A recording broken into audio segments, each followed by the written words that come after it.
For the Presidential Task Force, building the nation's capacity to respond to COVID-19 and other infectious diseases was part of the strategy that characterized 100 days of national response. The number of laboratories in the COVID-19 network has increased from the bare minimum of 2 with which the Nigerian Center for Disease Control started with to 30. Over 80,000 tests have been conducted in the country.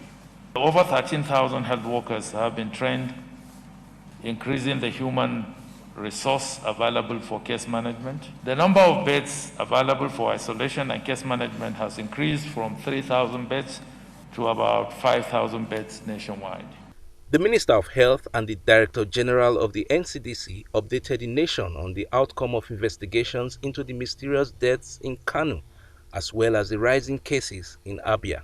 The verbal autopsy that we spoke of revealed that about 56% of the deaths had occurred at home, while 38 were in a hospital. The investigation suggests that 50 to 60% of the deaths may have been triggered by or due to COVID-19. The rise in number of cases in Abia.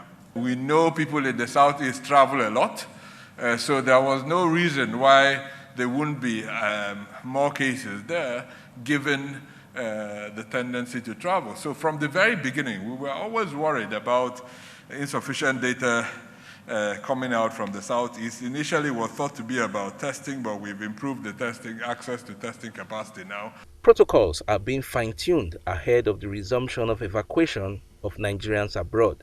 The key part of the proposal is that there will be a need for Nigerians that are currently outside the country to undergo a PCR test for COVID-19 before they board. These tests need to be valid at least for 14 days. In other words, if the test is done beyond 14 days, then it will not be accepted. Before the industry comes back, we would inform the public, we would sensitize the public. We want to assure people the civil aviation will be extremely very safe. I'm happy to say that we have about 3.6 million individuals, households that are currently in the National Social Register. The public is advised to disregard speculations on school resumption on social media, as no date has been fixed yet. We want to be only able to open when it is safe to do so. There's no way we can open our schools if teachers can't come.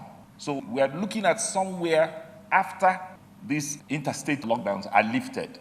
With the coronavirus pandemic far from over, state governments were urged to provide adequate security around isolation and treatment centers to avoid abscondment of patients. In Abuja, Mitaire Ikpen, NTA News.